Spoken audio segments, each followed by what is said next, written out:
Also, to be able to coach and educate the managers, so not just the employees who are working on their own employee development plans and so forth, but the managers on how to support that process. And then the infrastructure that you need in order to have around employee development. We'll talk about that, the structure that we put in place, processes, tools, and standards that we implement. And so as far as our agenda, Gina's going to talk about our challenge. We'll talk about the solution that we put in place, process, tools, training. Then we're going to drill down into part of it that we feel is kind of unique and interesting, at least for us. Maybe you guys will agree. That relates to what we call the three kingdoms of talent management. So we'll talk about how we've simplified and enabled the employee development process to be able to be something we can scale up to the entire organization, rather than be something that only lives at the top of the house. And we'll talk about outcomes as well as lessons learned, and then we'll wrap it up. We'll throw stuff at us, and then we'll wrap it up. Seem familiar to you? Do you have similar programs like this in your organization? Sort of? Yeah. Anybody want to share, describe what you're doing? I'll share. I can go this more when we actually made my home some of our clients. So first client, actually, we were organized with specific easy instructions, because that seems to be where, it's too complex. The website's too hard. There's too many places to click. It's a huge challenge for us. So that's my idea. Yeah, no, that's a great point. The senior leaders at the top of the house, they have a little bit more sophistication around some of this stuff, a little more education, more training, but they don't have a whole lot of time, not a whole lot of bandwidth to focus on this, right? So even they're screaming, saying, make this easy for me, make it simple, don't make me think too much, right? Don't make me do too much. And then when you try to roll these things out to lower parts of the organization, to first line supervisors, managers, directors, you get the same thing. You say, hey, we're too busy, and we don't get it. Right? It's too complicated. It's a lot of HR mumbo jumbo, right? So we had the challenge for us was creating something that was simple enough for both ends of the organization to use and relatively easy and quick, most importantly.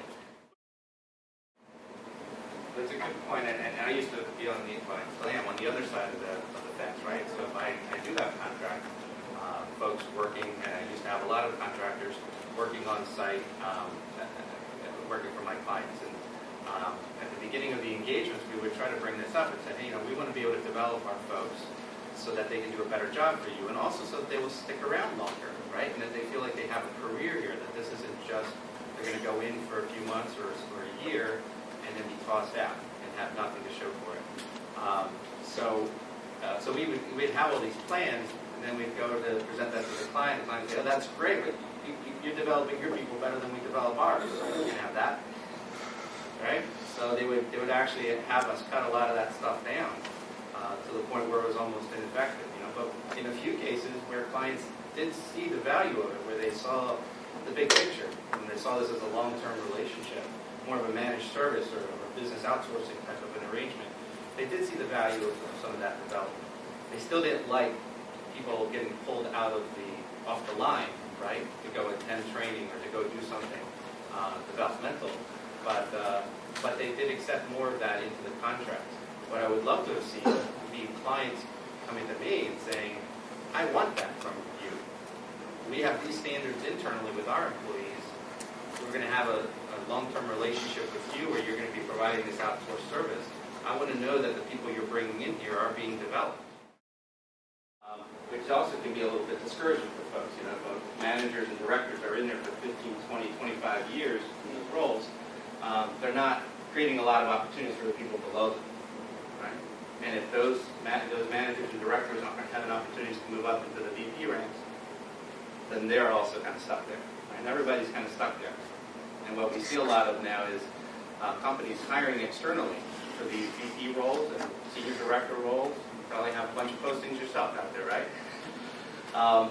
And so we're hiring because we don't feel like we have the right candidate. We don't have the bench internally.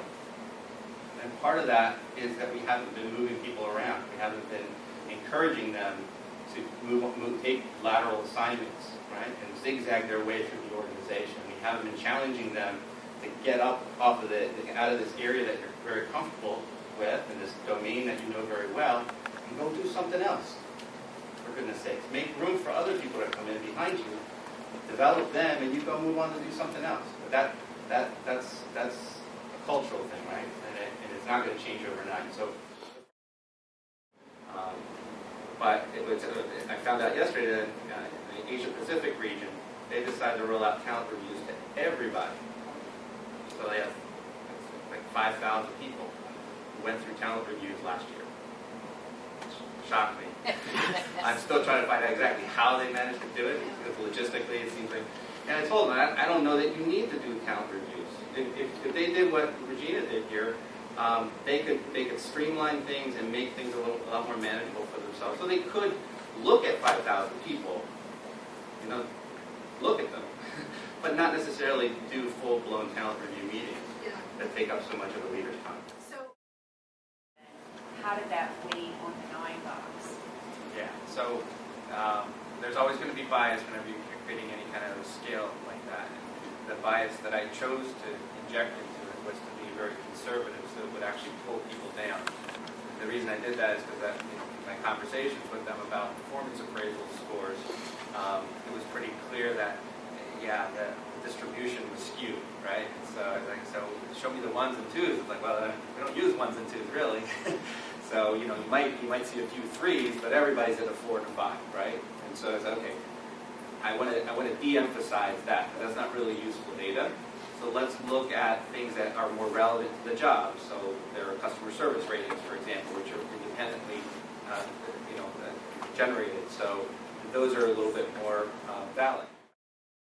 A big poster of this on the wall for the leaders, right? And then you're having them throw big post-it notes or something like that on the wall to try to figure out where to put everybody. And you got 50 people, you got post-it notes all over the place, right?